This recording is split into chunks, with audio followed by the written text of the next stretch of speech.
Welcome back to Walsall Fan TV. It's fan chat time, and we've got plenty to discuss. First, let's bring in our guests. We have Lee is back with us, Daz is back with us, and Gabriel Sutton is back with us. So, welcome, gentlemen. How are we doing? I'm very well, thank you, Stephen. How are you? Yeah, it's good. We just before we went live, we sort of touched on we're planning to give Gabriel Sutton some grief after saying he didn't think we'd finish top 7. And now we're realising he was sort of putting us in the positive side. And Gabriel, you're saying you were itching at putting us into 7th, weren't you say? I was at the time. I mean, I definitely felt like the sort of the positive vibes around this part of the Black Country because of the takeover and all the positivity that's kind of well, they bought a stake, didn't they? The Travella Group, and there's a lot of positivity with Ben Boycott, which I think. I mean, I suppose I'm interested to hear from you lot really how much of that positivity is still there, because in my opinion it should be, because I think having the right owners in place is a massive part of Walsall in terms of what you want to try and do going forward. But obviously results wise it hasn't been great recently, and I imagine that sort of tempers it a little bit. Yeah. What's your thoughts, Lee, just before we get into the action? Just before I'll let you answer there, I'm just going to say we're going to talk about season ticket prices, the fans forum, and then which players are out of contract. So that's what we're going to be looking at. But what's your feelings at the minute, Lee? A little bit mixed. I mean, I had us down at the start of the season. I thought we'd get around about the sort of the 70.5 point sort of mark, and I think we're going to be probably 10, 12 off that. But I can't say I'm really disappointed, and I can't say I'm overexcited. You can see what Flynn's trying to do, and he's like trying to get the players to play a certain way. And I would say sort of 85% of the time they are. And frustration is probably the biggest thing at the moment. Because I even think Flynn, after some of the matches, he's frustrated in the way the players have sort of played the game. And he sort of hints that they've not been listening or they've not been following through on the plans. That frustration is very, very clear. How do you think, Daz? Is that similar for you? Yeah, I think we've done okay, haven't we, in terms of where we've been going in the last few years. I don't think we've looked over our shoulder once this year, which is progress. But it's faded out badly. The winning run that we had has sort of really lifted expectations that we'd be able to tease Gabriel for saying 10th. But it sort of fell apart again, hasn't it? Obviously, the DJ thing didn't help. Liam Bennett as well. Pardon? Liam Bennett as well. Liam Bennett as well, yeah. I think bringing in Jamil Matt and Matt Stevens, when we heard about that, it was like, blooming heck, they're going to be better than DJ. But it's just not happened for them. Well, I think if I can jump in on that, Simon, I think the problem that you've got is certainly Matty Stevens and maybe to an extent Jamil Matt. They've not really played much for Forest Green. Yeah. Stevens especially has come off the back of a really long-term injury, and even if he might be over the injury, he's still got the sharpness element. And I think what Walsall needed was someone to come in straight away and just replace the Danny Johnson void. And I guess Matty Stevens wasn't really in a place where he could do that. Nah, that's it, I think, yeah. Just a quick, sorry, Simon, just a quick one on that one. I mean, to all the games I've been to this season, we haven't been like absolutely battered, or there's been the odd couple of games where you can say we didn't deserve nothing out of it. But I think the vast majority of the games this season compared to last season, we've been competitive, and we should have got something out of them, and we should have got more out of them, if that makes sense. Sure. I think just lacking that little bit of quality, I think, just to get that ball over the line, and DJ was doing that. Would DJ have got us into the top 7? I don't think so, really. But obviously... Was that, Simon, do you think there was enough sources of goals throughout the team, aside from there was DJ? hardly anybody else who was getting any goals other than DJ, and as great it is to have a player like him scoring the goals, if you've got no goals coming from anywhere else, or virtually no goals coming from anywhere else, that's going to hold you back. Well, I almost wonder if, because Bennett went as well, if I'm not mistaken, Knowles has had to play right wing back rather than further forward. So maybe that's held you back a little bit for perhaps as well. Well, go on, Daz. The loss of Johnson was a double-edged sword, because other players were benefiting when Johnson was playing because the other opposition were focused on stopping Johnson. Yeah. And now they haven't got that problem, and they can focus on stopping the players who were benefiting. So there's been kind of a double loss. Yeah. And Gabriel was absolutely bang on to reference Bennett's departure. Bennett's departure is every bit as significant as Johnson's. He was an outlet. He was a source of when we turned the ball over, he was a source of attack. And we didn't really replace either of them. We tried with Johnson. I don't think we necessarily tried so hard with Bennett, and that was an error. Yeah, I think with Bennett we're out of control of that one. I think because he's a young lad, he's tied up for a long term there. They needed him, they took him back. There's nothing we could do there, I don't think. That's just a couple of comments early on. A couple of comments from Dan. Lee thinks that Ram's the best in the team. That's we'll come back to that. No, Simon, I've got to address this, right? No, I do not think Ram is the best in the team. I do not think he's the best in the team. I do believe he should get a chance on the subs bench. I have never said Ram should be starting and he's the answer to everything. No, he's not the answer to everything. And Dan, I have not said that Ram is the best player at the club, right? But he's probably the best under 20 at the club. Yeah, and I think he deserves to be in the squad, and I think he deserves to be on the bench. But to say I think he's the best player in the Walsall team is like saying that Daz is going to be Prime Minister tomorrow. I think if only. It's important, and this is why I wanted to get Rob Williams on the channel, the head of the academy. The transition from youth team to first team is very, very difficult. I had a chat recently with Alex Hickman. I don't know whether any of you saw that on my Walsall Insights, and was talking to him about that transition from the youth team to the first team. And it's so difficult. And Ram definitely has some talent, and he needs to be getting game time, or he might as well go.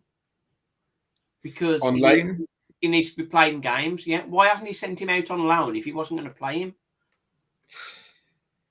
Yeah, it's a tricky one, isn't it? Because I think that this it feels like there's been a bit of a drop off in terms of Walsall Academy products for the last few years. I mean, I don't know how it feels kind of for Walsall fans, but I go back to about 8 or 9 years ago, certainly the Dean Smith days, where there seemed to be quite a steady flow of players coming through, and now it feels like there's been a bit of a gap sort of opening up between the academy and the first team. I think that's fair enough. I just want to grab a question here that we've got from Rob Holden. I'm not one of the people that likes to keep banging on about DJ, but do we think he'll return in the summer? Possibly. He doesn't seem to be wanted at Mansfield, does he? No.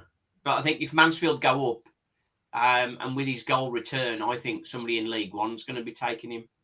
But I don't know. What do you think, boys? Very quiet there. Lee don't know, do you? It's like you said, Simon. It depends on how we finish the season, how Mansfield finish the season, and then I suppose it depends on what sort of offers Danny Johnson gets, because he's 30 now, isn't he? 31. So if somebody came in and said he's a 2-year contract, he's a 3-year contract, and Walsall said he's a 12-month contract, where would you go? You've sort of got to look out for yourself a little bit and think, what do I want to sort of towards the end of my career?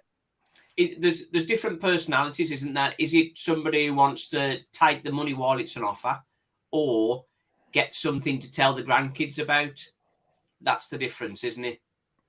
Because telling the grandkids I got $5,000 a week in my last 2 years of my contract is not such a good story as I played for Walsall and we won the league. and I was the leading goal scorer.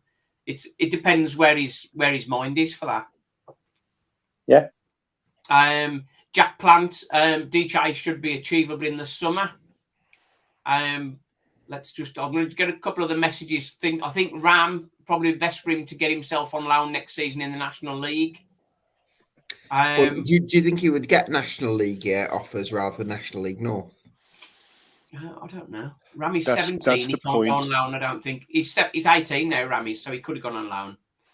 Simon, that's the point. Going back to just jumping back, the Ram thing.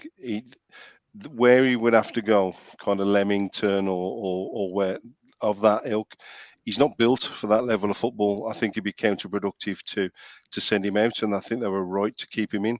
That's probably why they haven't sent him, isn't it? I think he's with all due respect, he's not the biggest, and it's proper hardcore football in it, the National League North and below.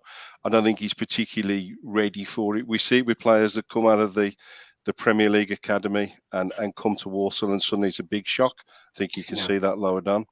Do you not think, though, just to play devil's advocate there, Daz, for a moment, do you not think that there could be an argument for just taking him out of the frying pan and into the fire and just seeing how he gets on, seeing how he adapts to those challenges? Because if, say, for example, he adapted to the physicality of the National League North, say, or if he was able to use his agility to sort of get out of challenges and then become a real key player and adapt to a different kind of system and that kind of thing, that makes him a far more attractive proposition, I think, for Walsall and what Michael Flynn wants to try and do than someone who might get 10 minutes off the bench occasionally. I feel like that might do more for his development. It might not, but would you rather take the chance? I think they got it right in January. They were a club that were looking forward, that were looking like they were going to challenge. You see, it seems a happy place, whether winning or losing, and playing with the players that we've got, and maybe getting a game here and there or 20 minutes here and there seemed a sensible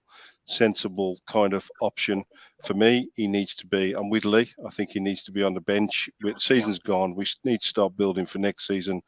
He needs to get some game time. Just a couple of things. Fallen Maniac. DJ scored on his 30th birthday, so that answers that question. Yeah. Alan Joyner is saying, this is something that I've not heard before.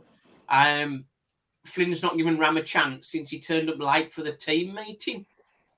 I don't know how much is involved in that.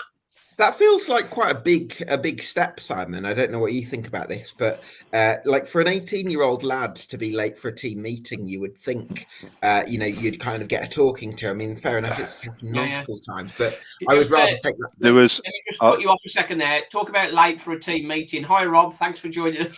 You're right. Hey, posh background on as well. How about that? He's on the level, isn't he?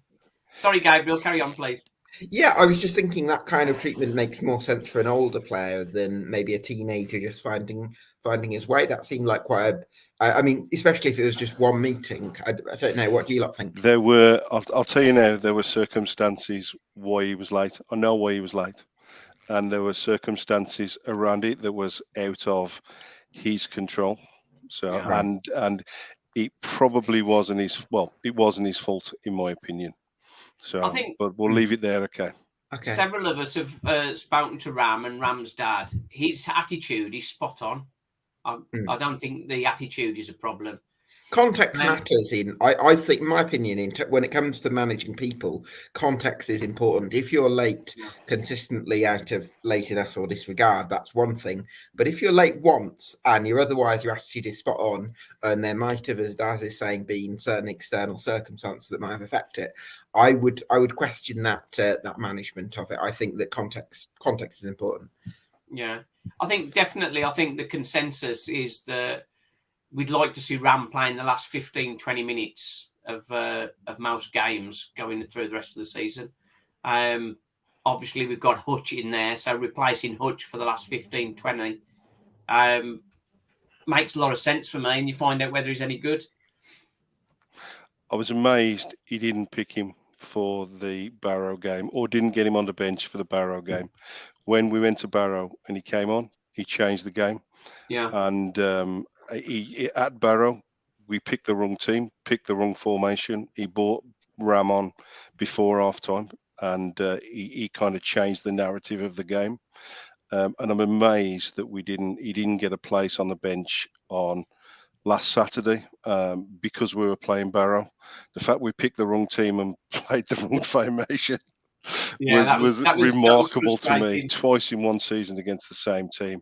But I think he probably was worth a place on the bench last week. And I think we need to win some games because the pressure is going to build if we don't win games. Yeah, but at the same time, we need to prepare for next year and see what players we've got.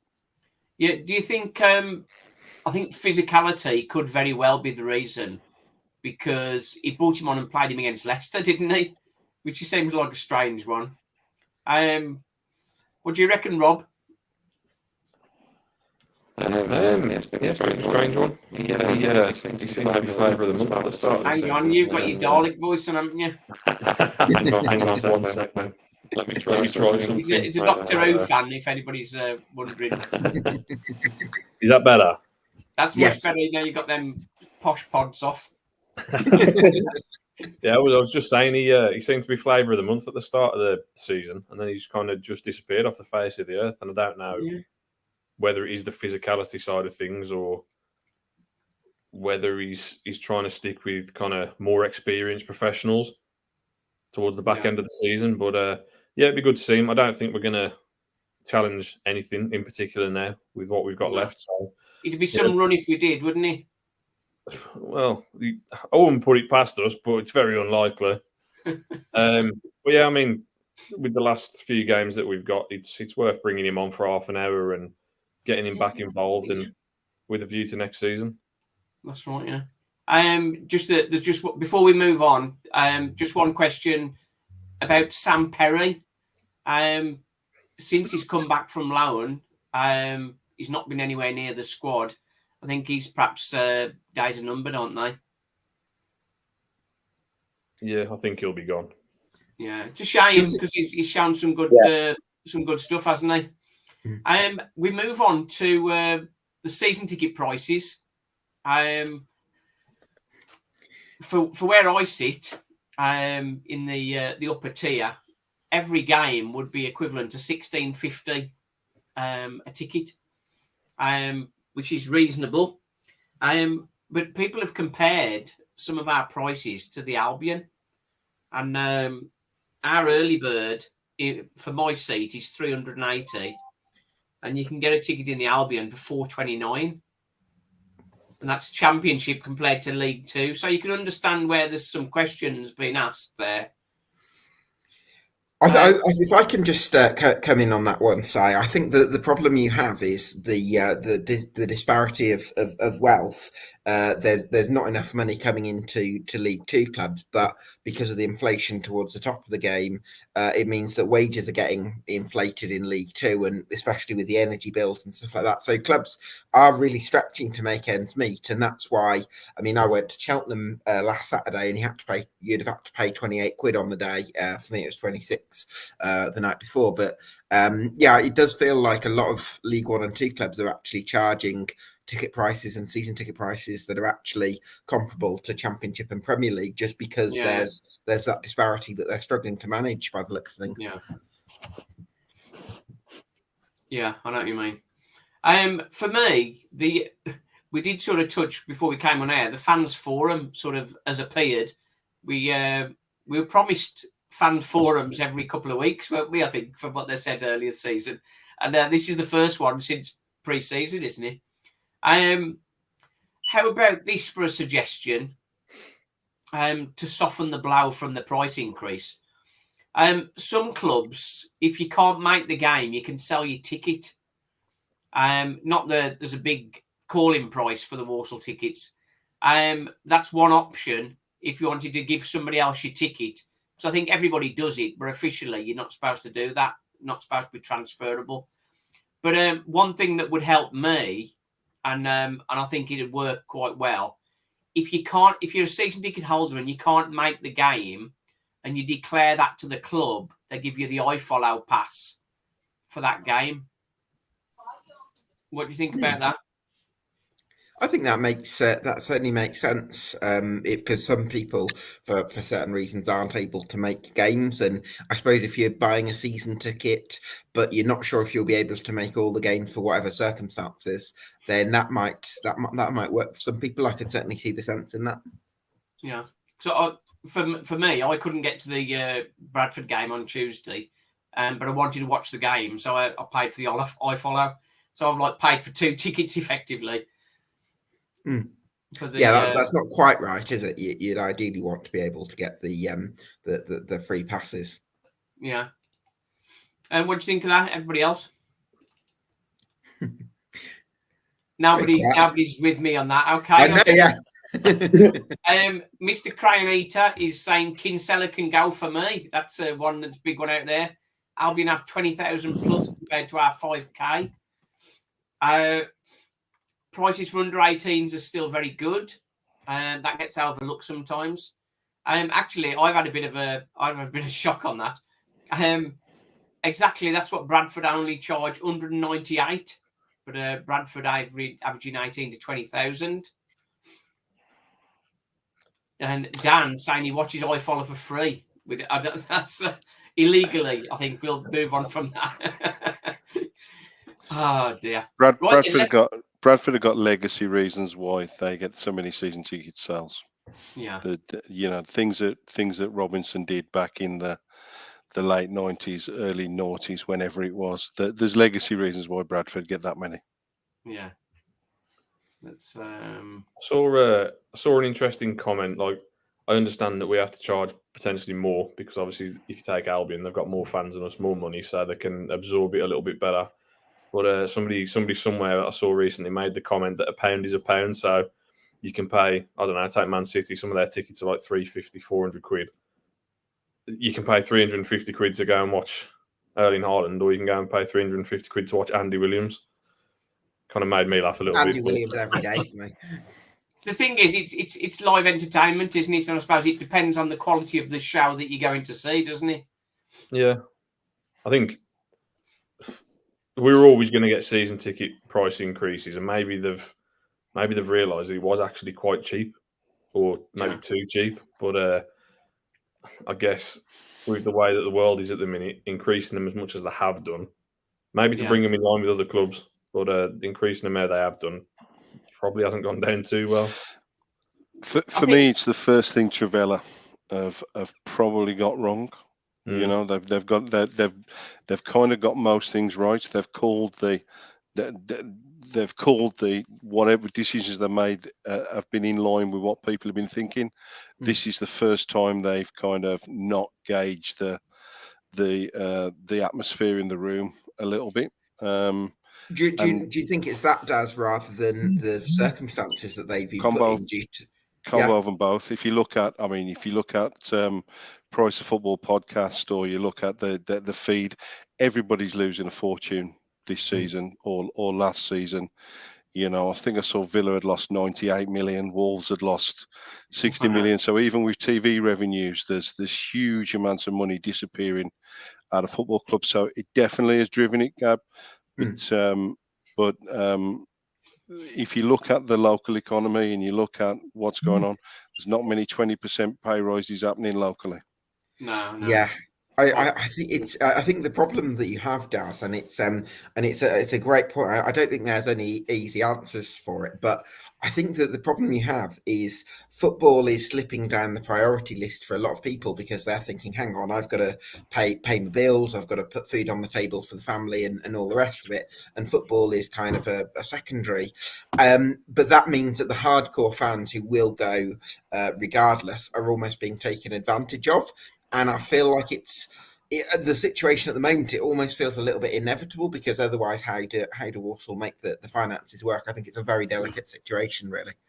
It's a difficult one. I think looking at the income of the club, I think 80% of the income is coming from elsewhere.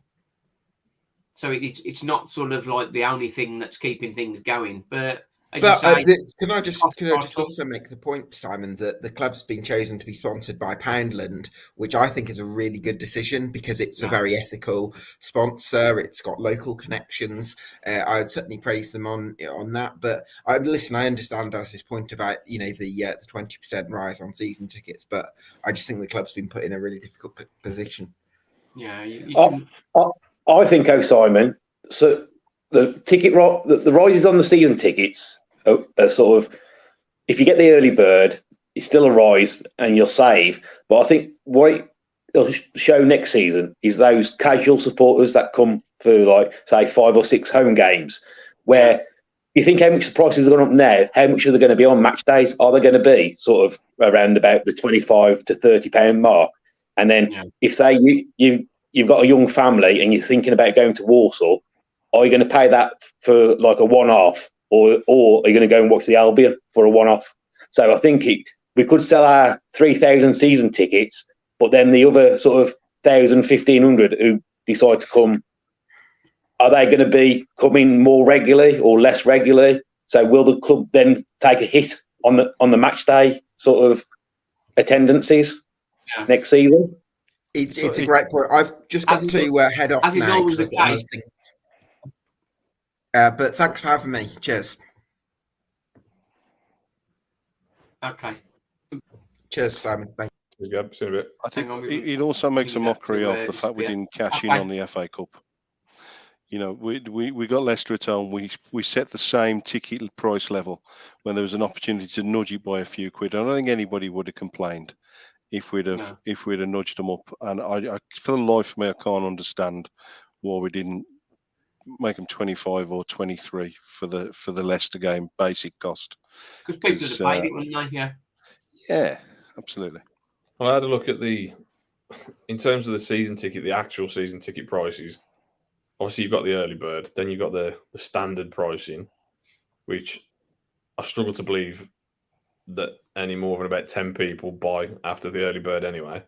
But if you look at the full cost of the ticket, normally a season ticket will give you, 5 or 6 free games, essentially, even at the full price. So if you look at that and have a guess, like an educated guess at the match day prices, you could be looking at 30, 31 quid in some areas of the ground there.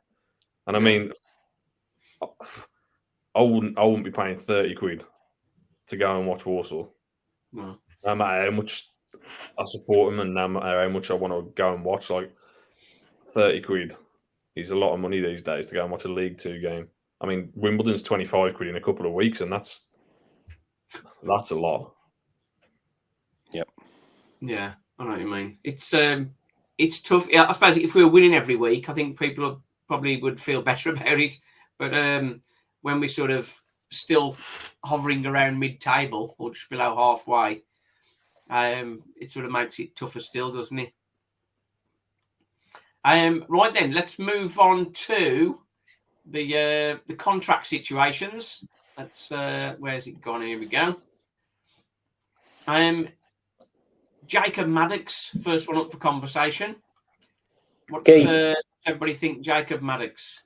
Keep him down long term. Really? Yeah. So he's got the potential, hasn't he? He just needs somebody to bring it out of him, but you can see he's got it. The technical ability's there. Yeah. It's I suppose it's one of them, and it's talent against application. Given your surprise at Rob's keep him, Simon, I think I'm going to raise that surprise by I think we'll struggle to hang on to him. I think he'd get better offers than us next season. Yeah, I think he in my analysis after the last game, I can't remember the one before Bradford, Crewe. He took up a great position on the edge of the box, and then he just didn't get the ball. It was sort of a perpetual frustration of mine. We sort of got some really smart players, and they just never get the ball when they've made that clever run and that sort of thing. Lee, what's your thoughts on Maddox? I would like Daz and Robbie just said. I would keep him, but again, I think we're going to struggle to keep him because I think he's played enough to show in glimpses what he can do, and I think somebody higher up in League Two or sort of bottom end of League One will go for him because I think they could think for the cost of what he would actually cost them to what they potentially could have. I think that there'll be a few after him. But I would love to keep him, but whether we can keep him, I don't think we would. Yeah, I think I'm wrong on some occasions. I wasn't that impressed with him, to be honest. But opinions vary, and I'm outnumbered, so I'll go with you. It's that physicality again. I think he's a similar player to Ram, isn't he? He's got the quality. It's whether he can deal with it physically. And with the level that we're at, is he going to keep up that physical challenge? I think he would, Simon, and I think he's intelligent enough to know when a challenge is going to come in, and he wins you them free kicks. The thing with Maddox as well, I think, if I'm right, he didn't have a pre-season, so he's kind of came in late on, didn't he? Hit the ground running. So I don't know if we do keep him. I think it will be odd if he has a full pre-season and he actually realises a bit of the potential that he's actually got. We probably struggle to keep him past January, but if we can get him fit and going, then the first 6 months of next season, if we can hold on to him, who knows? Right then, next one, Hayden White. I'm going to say no. I think we could get somebody equally as good, if not better. It's them odd times where he makes a mistake, and not the vast majority of them times he does make a mistake, it leads to a goal. Yeah, he's what out of the three defenders we got. The more times he makes a mistake, it leads to a goal. If Daniels or Monf make a mistake, it doesn't necessarily mean it's going to lead to a goal. But I think every time Hayden White does a mistake, it almost ends in a goal. I don't know whether that's totally his fault, but again, sort of at Hartlepool, he has these mad rushes of blood to the head where he just does something and you think, why have you done that? Yeah, sometimes he's a bit of a headless chicken, isn't he? You know what I mean? It's a difficult one with White because if you look at the defence as a whole, maybe most of the mistakes are from White. If you want to go and have a look at them, yeah, a lot of the mistakes probably do fall in his hands. But the defence itself is pretty solid. Yeah, and I don't think he looks out of place. As long as I would probably keep him, but on the basis that he's only used at centre back as a 3. Not as a wing back. Yeah, I think at one point of the season he looked quite good at right wing back, I thought, but since he's gone back to that role a couple of times, he's looked completely out of his depth. If you look at the way we play, Month does it on the one side, White does it on the other side, where they try to bring the ball out and try not just to knock it from the Ian Roper areas, but actually bring it into midfield and progress it over the halfway line. White's a perfect fit into the way Flynn wants to play. Maybe he's not the best defender in the world, but we're playing League Two. As a back 3, that complete back 3 unit have been as dependable as anything I've seen at Walsall for a while. You know, I think the fact he can bring the ball out from centre half really appeals to Flynn. Yeah, I think the problem for us playing that formation isn't necessarily the centre backs; it's the wing backs. The quality of the wing backs affects and depends on how you're going to play in that game. If your wing backs aren't up to it, then if you look at how many goals, how many assists our wing backs have got, it's next to nothing. That's what I mean. If you're playing 3-5-2 or 5-3-2, however you want to, your wing backs need to be creating, don't they? Your wing backs are your most important players, and they ain't any good. Just one other thing on White, and it's not necessarily White himself. We have this constant turnover of players each summer, and we bring in 7, 8, 9, however many players it is, without knowing whether they're going to work, not work, fit, not fit. By keeping White, it's one less question mark that you move into August with. You know what you're getting. I agree with that. Stephen loves him, and a lot of the time I do, but obviously as Fallen Maniac says there, he does have the odd mistake in him. Given how many, sorry, Daz, go on. sorry, given how many bookings he's had this year, he ought to be called Hayden Yellow for what it's worth. That's... Yeah, he's been lucky not to get suspended. I think he's got one more, and then he's finished. It's only 11 or 12, I think. Yeah, that's it. Manny Month. Are people going to want to take Manny Month off us? I don't think he'll be going to the championship. I would keep Month, but again, is he going to have offers off other teams that are better than us? Yeah, possible. Can we compete with wages that he might get offered? I would like to think he would stay for another season. I agree with Darren's point that trying to get some stability, so not changing too many heads. And I think defensively, we're good enough to get promoted defensively. It's just the rest of them. The back three I'd keep, 100%. I'd give him, I don't know if Daniels is out of contract, but... Daniels has got another year, I think. Month and White, I'd even probably extend Daniels for another year as well. I'd give them all another year or two. I mean, I don't know. Look at our last, 10 games? I know we've drawn 8 and lost 2, but yeah, we haven't scored many. I think we've scored 6, but we've only conceded 8 at the same time. So we are very tight defensively, really. I haven't checked the last couple of games, but I think we're third best defense in the league. Yeah, I mean, I haven't checked these, but I saw a stat the other day. Supposedly, we're on a 10-game winless run, but we've only lost something like 4 in the last 24, including the Leicester game.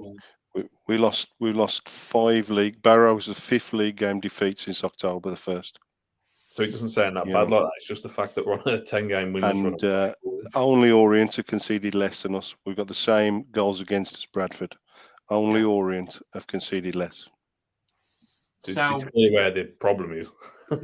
So keep the defence solid, and then look at other stuff.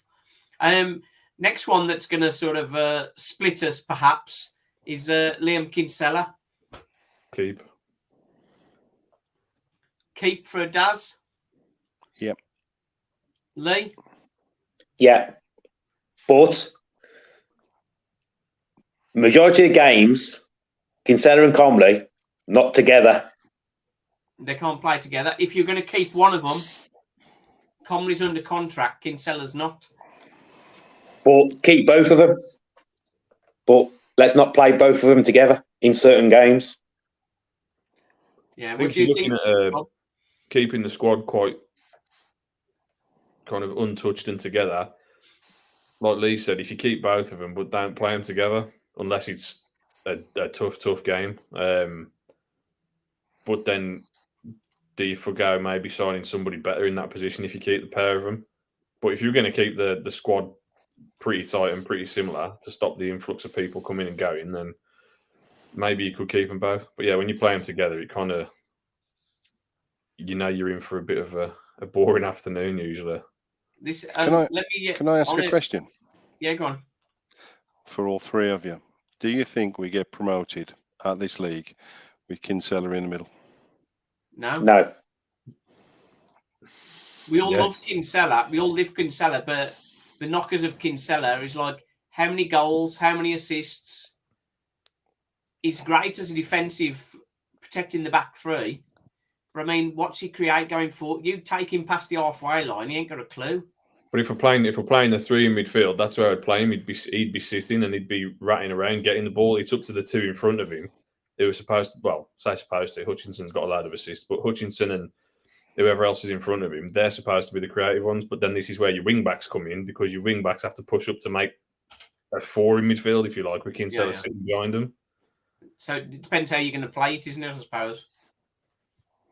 Like Kinsella's game's never been about goals, has it? It's been about ratting around the pitch and breaking up play and moving it on.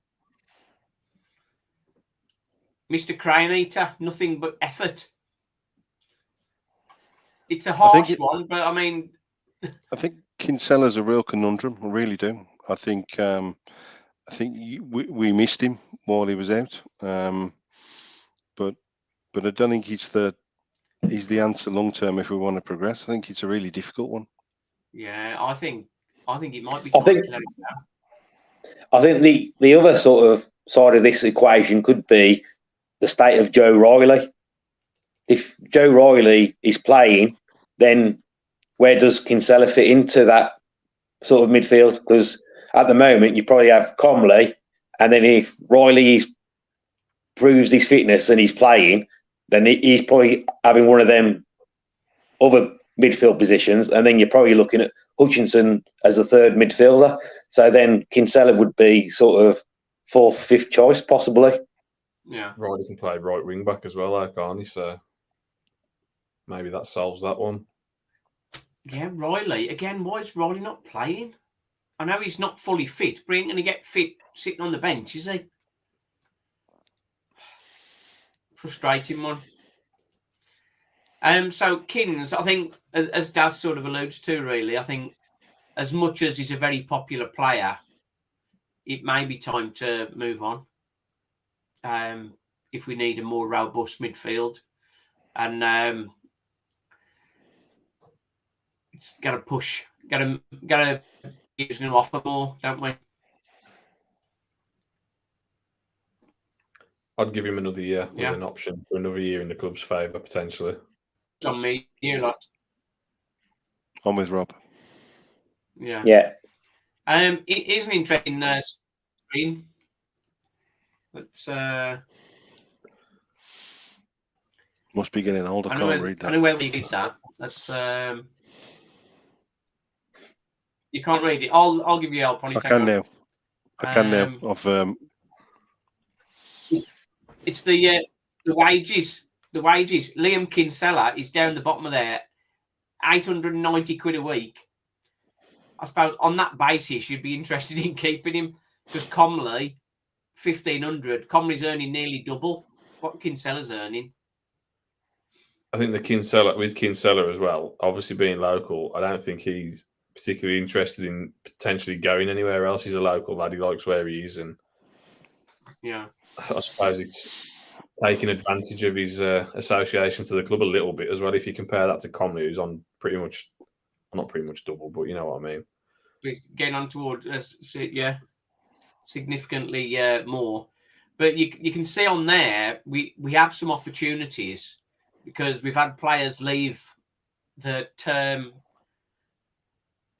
are really big wage earners that are likely to be moving on or have moved on already. Let's just jump back to this one. So Kinsella, what's the final decision on Kinsella then? Keep for a year. Keep for another 12 months. This Jack Earing, that's a bit of a fitness one, isn't it? Really, I think we all like him to be our CDM, wouldn't we? He's going to be injured still, isn't he? And he's out of contract. I think I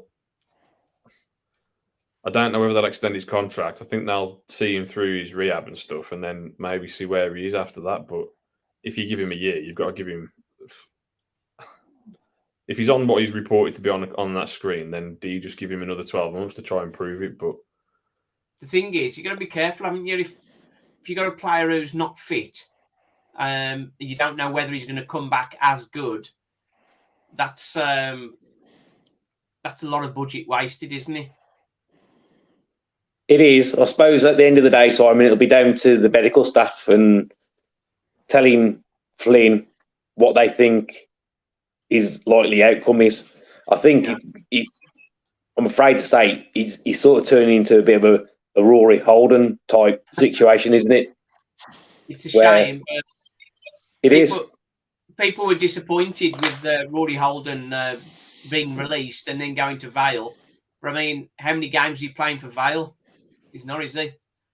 He's had some run-outs, but I think he don't last more than about 36 minutes, unless he's done a lot more recently. When I looked at it before, he hadn't. How much money do you want to spend on players that ain't going to play?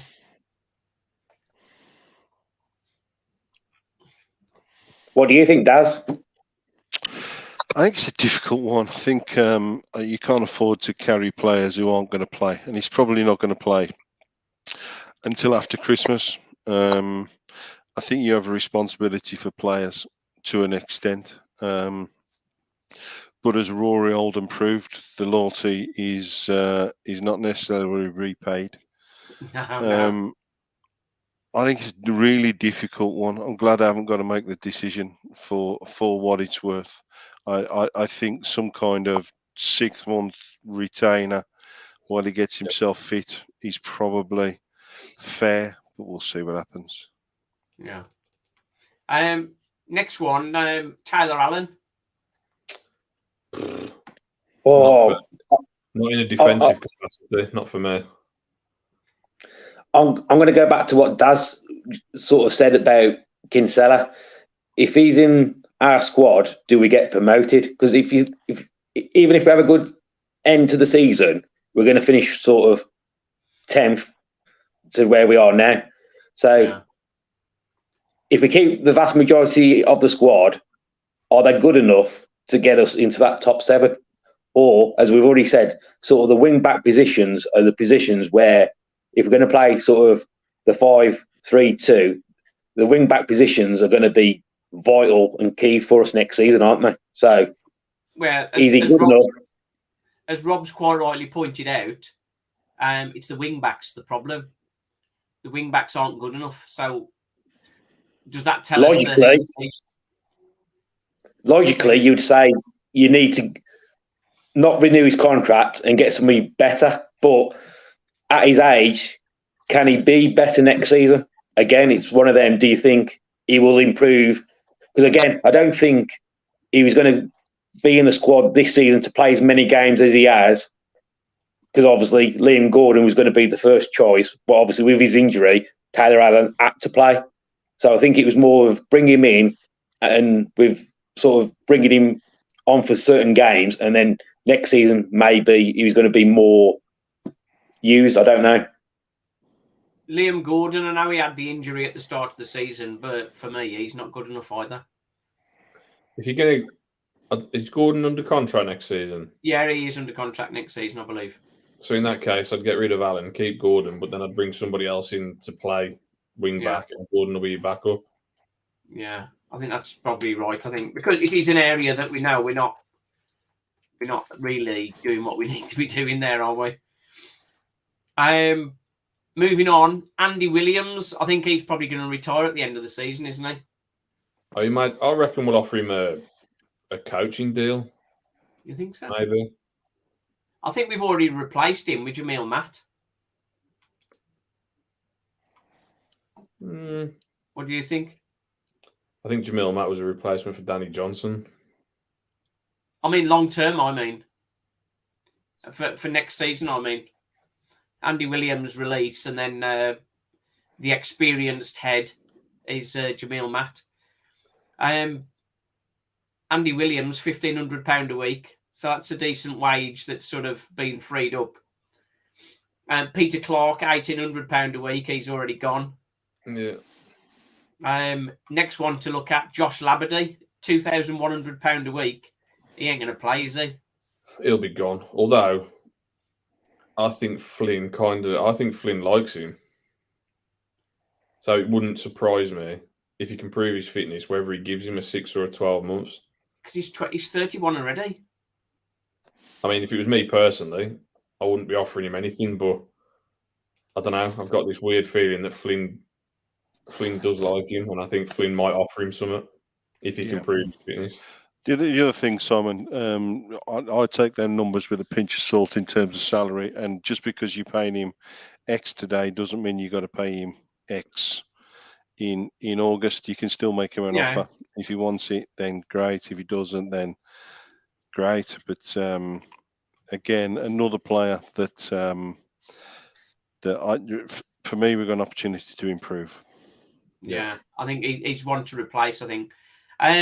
The tough one, we saw he was the highest wage earner, £3,400 a week. If, as we say, if that's true, scored 7 in 30 last season. At 28, will he get back to his best after his ACL? Connor Wilkinson. Well, I've heard through a couple of people that he's on around about £3,000 a week. So, And I think when he was signed, there was something around him being like one of the top earners that we've had for a long time. Yeah. But for me, I know he's been injured. I know he's been out for a while, and he's probably not fully match fit. But if it was me, just with his attitude as well, technically he's very good, but he's not the kind of player. He's the kind of player you need if you're at the top of the league.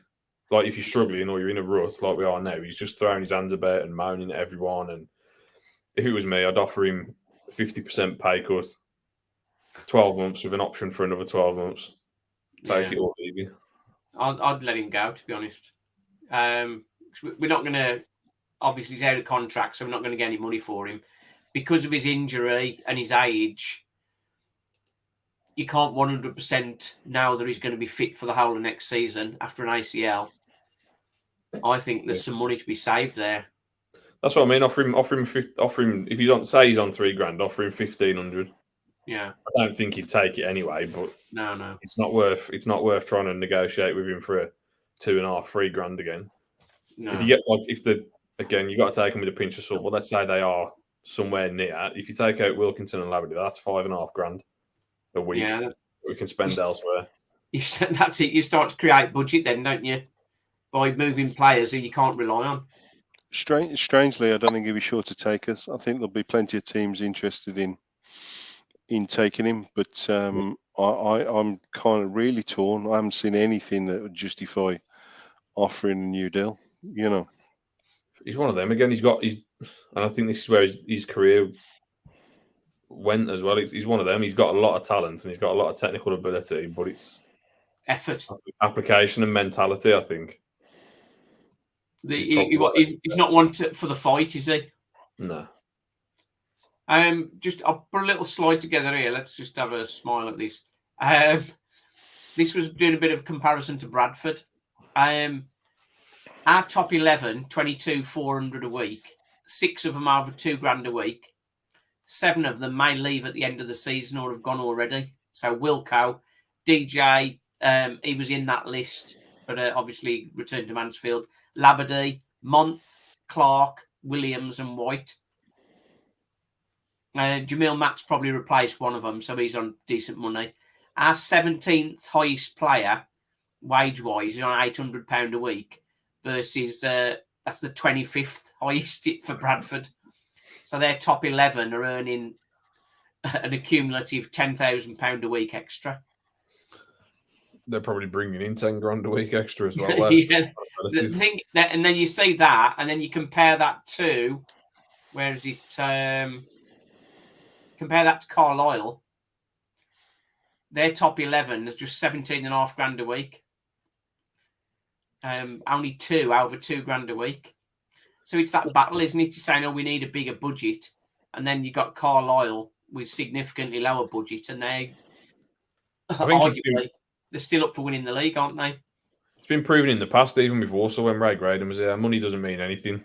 It's down to the players that you get in, down to the mentality. You can pay somebody $10,000 a week, but you could pay somebody £1,500 a week. It might mean more, and there might be a better team player on £1,500 a week. It's all about the people you put together rather than the money that you're spending. Yeah. There's an interesting one in the middle of there. Tom Knowles, £600 a week.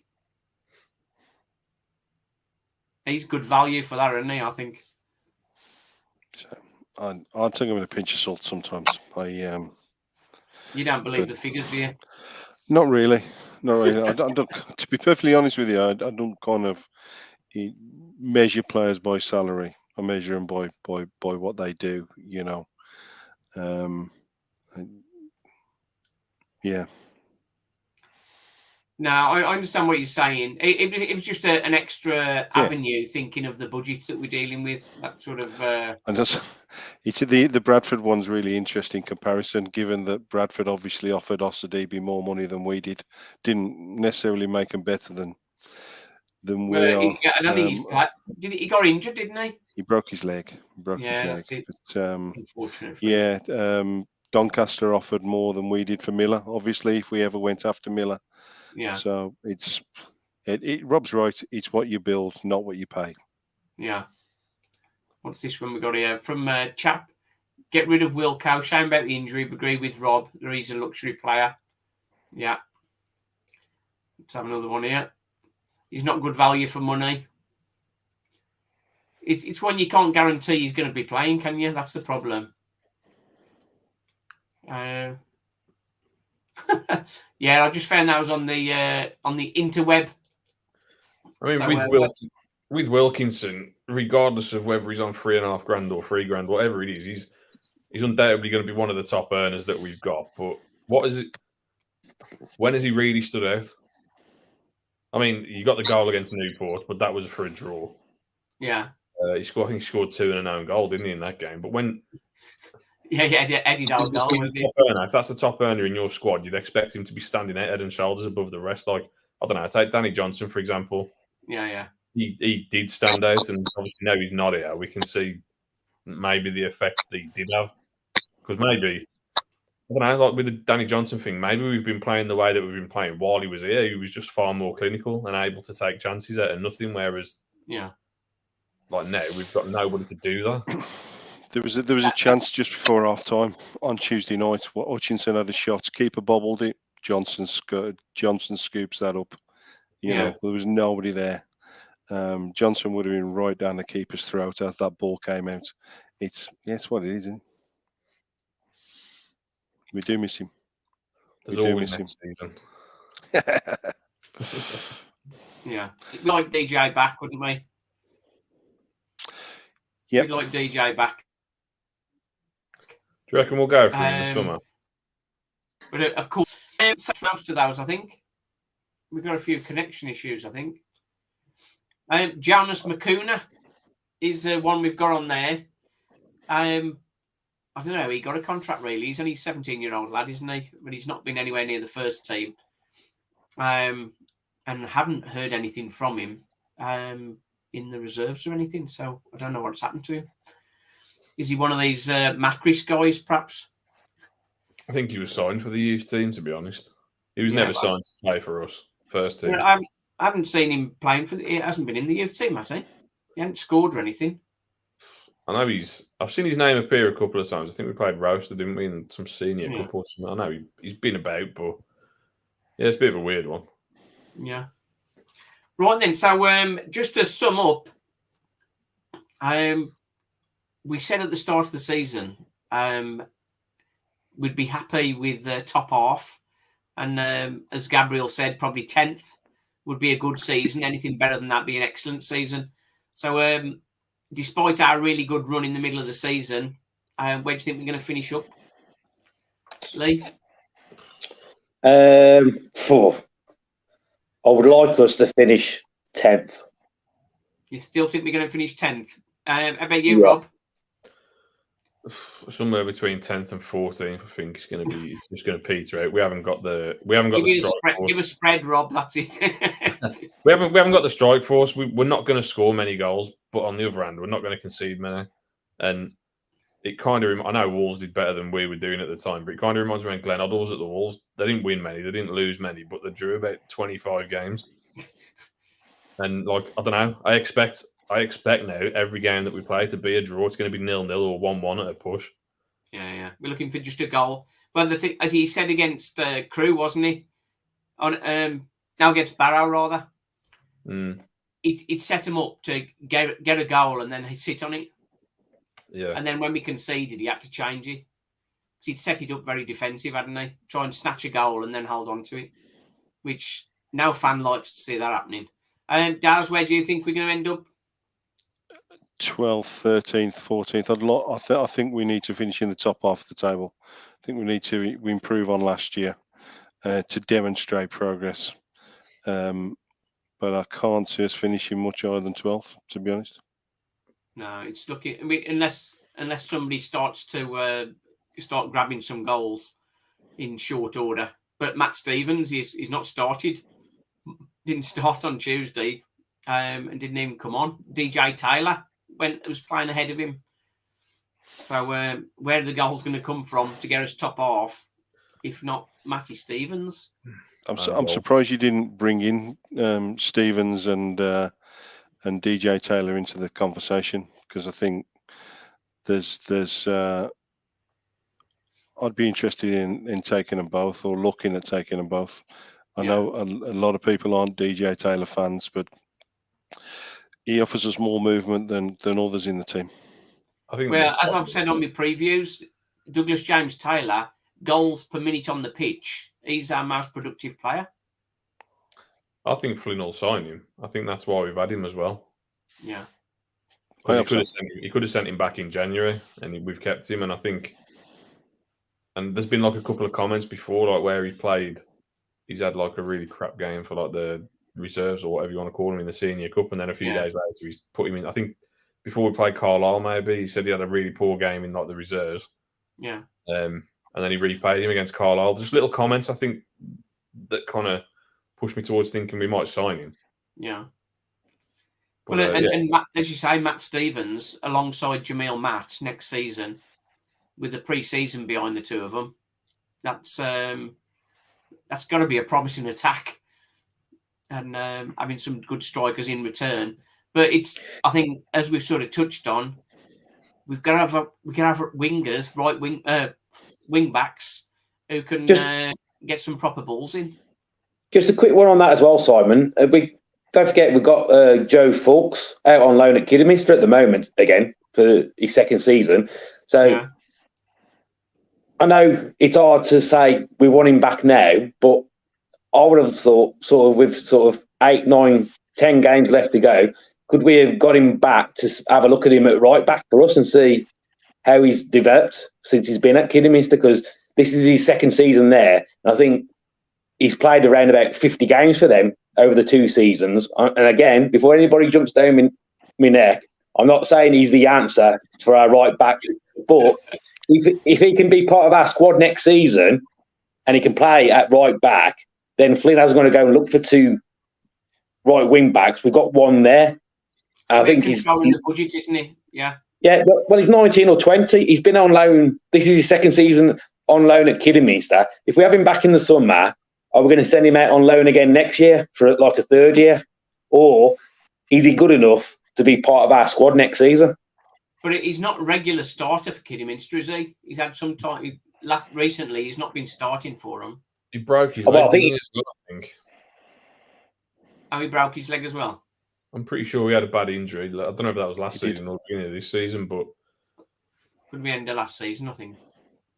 I mean, it's like tonight they said, haven't they? Young Hedge has gone out on loan to Nuneaton. Yeah. Could he be good enough next season to be the backup to Owen Evans? So then, does he need to go and spend money on another goalkeeper where we've got Hedge, who could be the backup goalkeeper for Evans next season? It's them sort of little questions where instead of spending money on another goalkeeper, if Hedge is good enough to be the backup, he doesn't need to spend that money on a backup goalkeeper. He can spend that money on another area of the team, just like Joe Fawkes.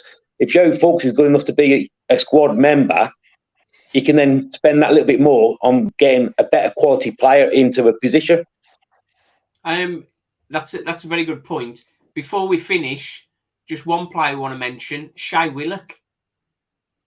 7 goals in 18 appearances, only 3 starts for Worcestershire Raiders.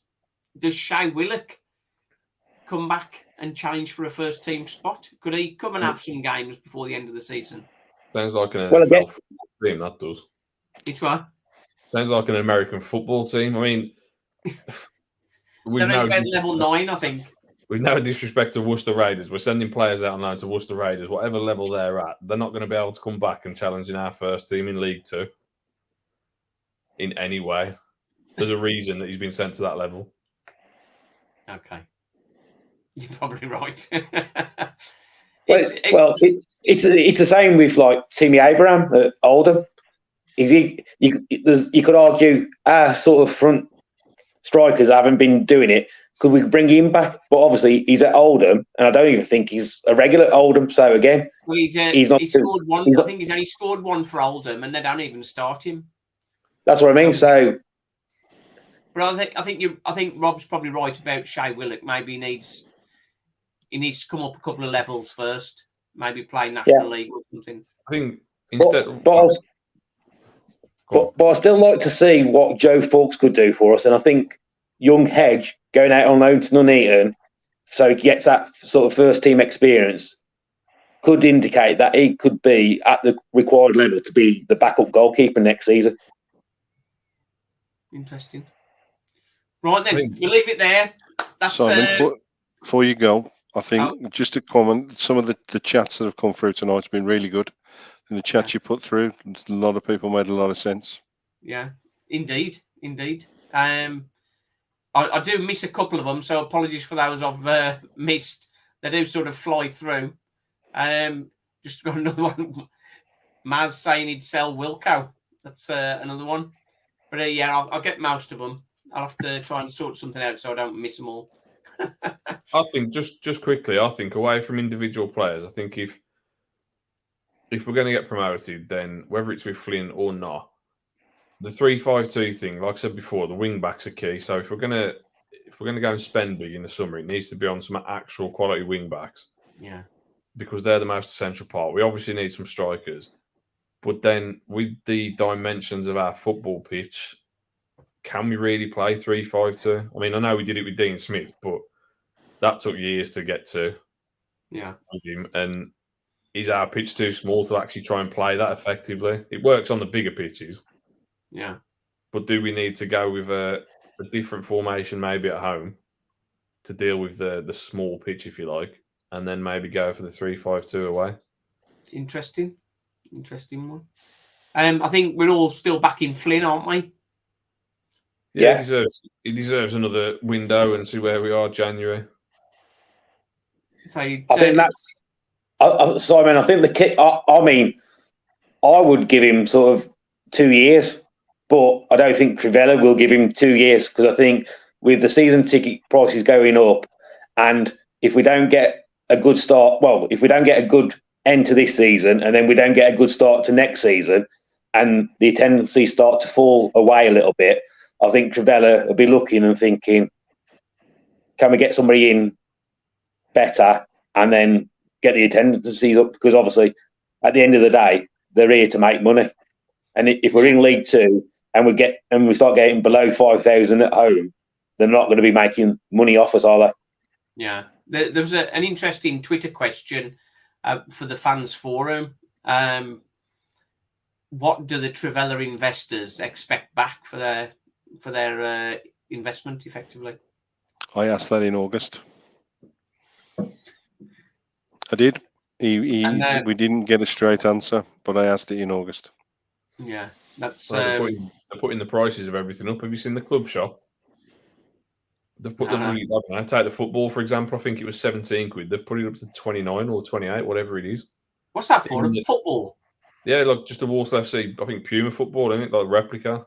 They've put the prices of everything up in the club shop. Even them bleeding horrendous high-vis drawstring bags, I think, have gone from 4 to 5 quid. We have had prices going up everywhere, haven't we, I suppose? But, it's a difficult one. We'll see.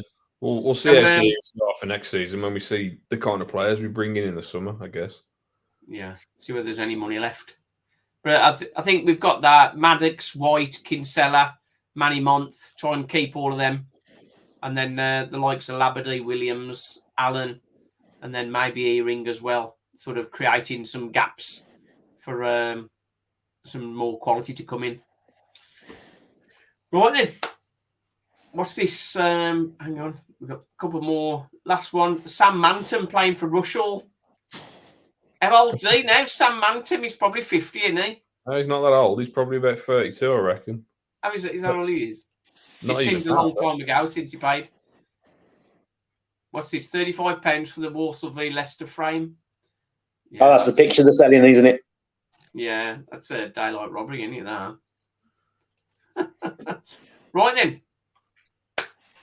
Thanks for coming on, gents. We'll do another one, and probably near the end of the season. Just a little heads up for those watching. We've got some exciting stuff coming up. The Walsall Outreach Project. So we're going to look and try and do something with the channel and helping that as well. So that's something that's coming up. But thanks everybody for watching. Nice one. Cheers, boys. Cheers. The joy. Bye. The joy and endless pain. Cheers.